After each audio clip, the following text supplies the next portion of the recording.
মার্কিন শুল্ক নীতির বিষয়ে আগামী ৪৮ ঘণ্টার মধ্যে দেশটির প্রেসিডেন্ট ডোনাল্ড ট্রাম্পকে চিঠি দেবেন প্রধান উপদেষ্টা ডক্টর মোহাম্মদ ইউনূস। অর্থ উপদেষ্টা ও ব্যবসায়ীদের সাথে সংবাদ সম্মেলন শেষে একথা জানান প্রেস সচিব শফিকুল আলম। বাংলাদেশ যুক্তরাষ্ট্র থেকে পণ্য ও সেবা আমদানি বাড়াবে বলে জানিয়েছেন অর্থ উপদেষ্টা ডক্টর সালেউদ্দিন আহমেদ। অন্যদিকে ঝুঁকি নয় বরং আমদানি বাড়ানোর মাধ্যমে মার্কিন বাজারে বাণিজ্যিক সম্ভাবনা দেখছেন ব্যবসায়ী ও বিশেষজ্ঞরা।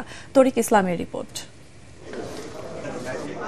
মার্কিন শুল্ক নীতি নিয়ে করণীয় ঠিক করতেই ব্যস্ত সময় পার করছেন অন্তর্বর্তীকালীন সরকার। ঈদের পর প্রথম কর্মদিবসে সচিবালয়ে অর্থ উপদেষ্টার সাথে বৈঠকে বসেন উপদেষ্টা, ব্যবসায়িক প্রতিনিধি ও বিশেষজ্ঞরা।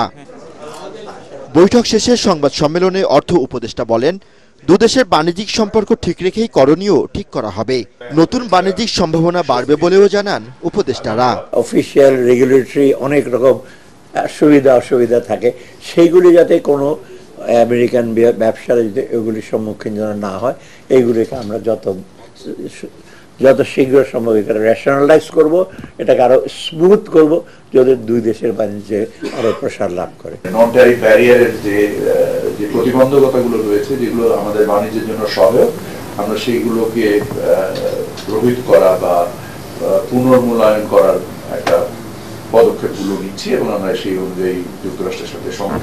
টানা সপ্তমবারের মতো বেস্ট টিস্যু পেপার ব্র্যান্ড হিসেবে স্বীকৃতি পেয়েছে বসুন্ধরা টিস্যু। বৈঠকে যোগ দেন মার্কিন বাজারের অন্যতম রপ্তানি পণ্য তৈরি পোশাক খাতের ব্যবসায়ী প্রতিনিধিরা। এ সময় মার্কিন শুল্ক নীতি নিয়ে সরকারের অবস্থানে খুশি ব্যবসায়ী প্রতিনিধিরা।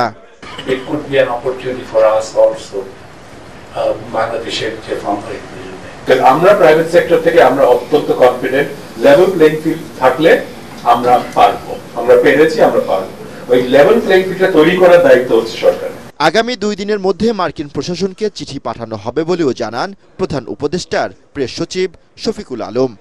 আমাদের সাথে ইউএসএ কন্টিনিউয়াসলি কন্টাক্ট হচ্ছে। 2টা চিঠি আগামী 48 ঘন্টার মধ্যে যাবে। একটা চিঠি যাবে আমাদের চিফ অ্যাডভাইজারের তরফ থেকে আমেরিকার প্রেসিডেন্ট ডোনাল্ড ট্রাম্পের কাছে, আর আরেকটা চিঠি যাবে আমাদের কমার্স অ্যাডভাইজারের তরফ থেকে ইউএসটিআর এর কাছে। মার্কিন শুল্ক নীতিতে পোশাক শিল্প খাতে কোনো প্রভাব পড়বে না বলেও জানানো হয়। তরিক ইসলাম, এটিএন বাংলা, ঢাকা। জুলাই গণহত্যার বিচারের জন্য শীঘ্রই দ্বিতীয় আন্তর্জাতিক অপরাধ ট্রাইব্যুনালের যাত্রা শুরু হবে বলে আশা প্রকাশ করছেন চিফ প্রসিকিউটর তাজুল ইসলাম। তিনি জানান, সাবেক প্রধানমন্ত্রী শেখ হাসিনার নেতৃত্বের দায়সহ গণহত্যার 3টি মামলার চার্জশিটের খসড়া প্রসিকিউশনের হাতে এসেছে। এ মাসের মধ্যে অন্তত 2টি মামলার আনুষ্ঠানিক অভিযোগ দাখিল করা সম্ভব হবে বলে আশা করেন তিনি। আরও জানাচ্ছেন হুমায়ুন চিস্তি। ঈদের ছুটির পর প্রথম কার্যদিবসে 6টি মামলার বিষয়ে আদেশ দেন আন্তর্জাতিক অপরাধ ট্রাইব্যুনাল। এর মধ্যে 71 মানবতাবিরোধী অপরাধের 2টি মামলায় সময় মঞ্জুর করেন আদালত।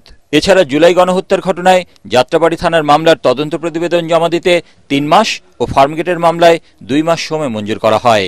এছাড়া 2 পুলিশ সদস্যকে জিজ্ঞাসাবাদের অনুমতি দেন ট্রাইব্যুনাল। পরে ব্রিফিংয়ে চিফ প্রসিকিউটর জানান, এ মাসেই অন্তত 2টি মামলার আনুষ্ঠানিক অভিযোগ দাখিল করা হবে। 3টা মামলার চার্জশিটের ড্রাফট আমরা পেয়ে গেছি। একটা হচ্ছে চানখারপুল, একটা আশুলিয়া, আর একটা হচ্ছে শেখ হাসিনার বিরুদ্ধে যেটা মানবতা বিরোধীর কমান্ড রেসপন্সিবিলিটির মামলা, সেটারও ড্রাফটটা আমাদের হাতে এসেছে, যেটার আরও ফার্দার কাজ চলছে। খুব সহসাই 2টো চূড়ান্ত রিপোর্ট আমরা পাবো এবং এই মাসের মধ্যে অন্তত 2টো মামলার ফর্মাল চার্জ হয়তো দাখিল করা সম্ভব হবে।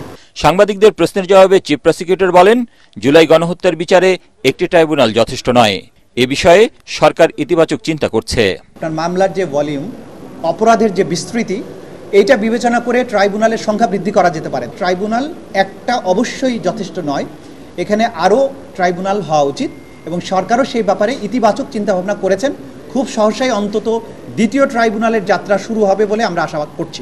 জুলাই গণহত্যার বিচার বানচাল বা একে বিতর্কিত করতে নানামুখী ষড়যন্ত্র চলছে জানিয়ে চিফ প্রসিকিউটর বলেন, ষড়যন্ত্রকারীদের চিহ্নিত করা হয়েছে, কয়েকজনকে গ্রেফতার করা হয়েছে। কোনো বিভ্রান্তি ছড়িয়ে বিচার বাধাগ্রস্ত করা যাবে না। উপযুক্ত সময়ে উপযুক্ত আইনগত ফোরামের মাধ্যমে সেগুলোর প্রতিকার করা হবে। হুমায়ুন চিস্তি, এটিএন বাংলা, ঢাকা।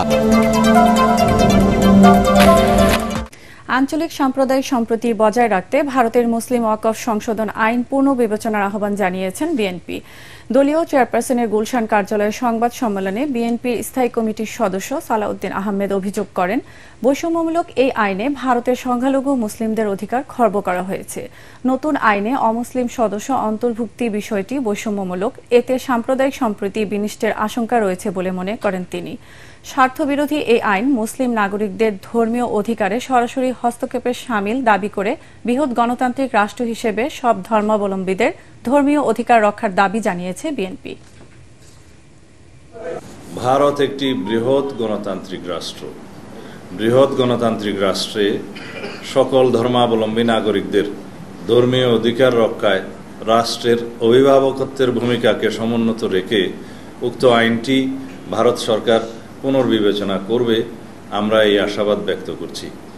আঞ্চলিক সাম্প্রদায়িক সম্প্রীতি বজায় রাখতে এই পদক্ষেপ একটি ঐতিহাসিক ভূমিকা পালন করবে বলে আমরা মনে করি। গণহত্যার প্রধান আসামি শেখ হাসিনা ও তার পরিবারের ৮ সদস্যকে দেশে ফেরাতে ইন্টারপোল সহ আন্তর্জাতিক সংস্থাগুলো সহযোগিতা নেবে দুর্নীতি দমন কমিশন দুদক। দুপুরে সংবাদ সম্মেলনে সংস্থাটির চেয়ারম্যান আব্দুল মোমেন বলেন, শেখ হাসিনাকে সাবেক প্রধানমন্ত্রী হিসেবে নয়, একজন দুর্নীতিবাজ হিসেবেই মূল্যায়ন করছে দুদক। তিনি দাবি করেন, দুর্নীতির অভিযোগ অস্বীকার করতে পারেননি বলেই যুক্তরাজ্যের মন্ত্রিত্ব থেকে পদত্যাগ করেছেন টিউলিপ সিদ্দিকী। রিপোর্ট করছেন মাঝারুল হক মুহাজির। ঈদের পর প্রথম কর্মদিবসে এ সংবাদ সম্মেলনের আয়োজন করে দুর্নীতি দমন কমিশন। উপস্থিত দুদকের চেয়ারম্যান সহ কমিশনের অন্যান্য সদস্যরাও। এ সময় সাংবাদিকদের বিভিন্ন প্রশ্নের খোলামেলা জবাব দেন দুদকের এই শীর্ষ কর্মকর্তা। আমাদের যদি সেরকম আপনার কাছে কোনো সুনির্দিষ্ট অভিযোগ থাকে, আমরা যোগদান করার পরে তাহলে আপনারা এটা আমাদের নজরে আনেন। গণ অভ্যুত্থানের পর শেখ পরিবারের সদস্যরা পালিয়ে গেলেও তাদের ফেরত পেতে মরিয়া সংস্থাটি। পাশাপাশি সাবেক ব্রিটিশ মন্ত্রী টিউলিপ সিদ্দিককে দেশের আদালতে হাজির হয়ে মামলা মোকাবিলা করার আহ্বানও জানান দুদকের এই চেয়ারম্যান। আমার কাছে সাবেক প্রধানমন্ত্রী শেখ হাসিনা কিংবা দুর্নীতিগ্রস্ত একজন সাধারণ জনগণের মধ্যে কোনো তফাৎ নাই। আমি একজন দুর্নীতিগ্রস্ত ব্যক্তি যিনি পলায়ন করে অন্যত্র চলে গিয়েছেন, তার জন্য আমার যে প্রক্রিয়া, সাবেক প্রধানমন্ত্রী পলাতক শেখ হাসিনার জন্য আমার প্রক্রিয়া একই প্রক্রিয়া। এদিন সাবেক পররাষ্ট্রমন্ত্রী হাসান মাহমুদ দম্পতির বিরুদ্ধে সন্দেহজনক প্রায় 700 কোটি টাকা লেনদেনের তথ্য প্রমাণ পাওয়ায় মামলা করে দুদক। বড় বড় আসামিদের কে কে দেশে আছে, কে কে দেশে নাই, এটা আমাদের অজ্ঞাত না।